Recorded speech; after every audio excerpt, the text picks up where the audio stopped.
स्वास्थ्य मंत्री अनिल विज ने प्रदेश में कोरोना वैक्सीनेशन की कमी से इंकार किया है। चंडीगढ़ में आज उन्होंने बताया कि वर्तमान में प्रदेश के पास कोविशील्ड की लगभग 3.5 लाख खुराक है और इतने ही खुराक कल तक पहुंच जाएगी। स्वास्थ्य मंत्री ने कहा कि प्रदेश के सभी सरकारी स्वास्थ्य केंद्रों में कोरोना वैक्सीन डोज उपलब्ध है। रोहतक में किसानों द्वारा मुख्यमंत्री के विरोध प्रदर्शन पर उन्होंने कहा कि सबको प्रदर्शन करने का अधिकार है, लेकिन यदि किसी वर्ग द्वारा दूसरे के अधिकारों का हनन होता है तो उनकी सुरक्षा की जिम्मेदारी सरकार की होती है। दी जाएगी और रेगुलरली हमें केंद्र से इसकी खेप मिल रही है।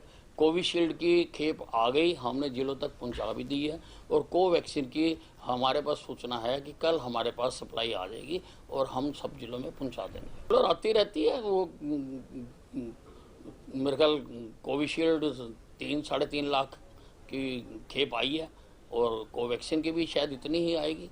जो आएगी वो उसी हिसाब से हम लोगों में बांट देते हैं। किसानों को भी आंदोलन करने का अधिकार है, लेकिन हमने कहा है कि आप आंदोलन करिए, आपको आंदोलन करने का अधिकार है, लेकिन दूसरों की आज़ादी छीनने का अधिकार नहीं है आपके पास।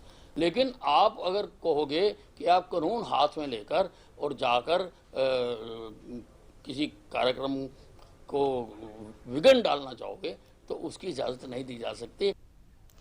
प्रदेश में कानून व्यवस्था पर उन्होंने कहा कि हाल ही में आयोजित हुई गृह विभाग की उच्च स्तरीय बैठक की समीक्षा की जाएगी और कानून व्यवस्था में हुए सुधार का जायजा लिया जाएगा।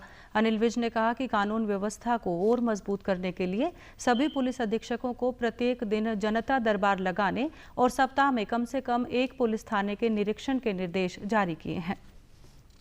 उनको देखा है और मैंने सभी को ये कहा है कि आप इन सब चीज़ों को ठीक करिए। आप ये जो पेंडेंसी है, एक आपने एफआईआर दर्ज कर ली है तो वो सीमित समय के अंदर वो अंजाम तक पहुंचनी चाहिए, उसके लिए आप काम करें। इसके अतिरिक्त पब्लिक ग्रीवेंसेस को दूर करने के लिए मैंने कहा है कि हर एसपी रोजाना जो 12 से 1 बजे तक वो जनता दरबार लगाए, जनता की समस्याएं सुने।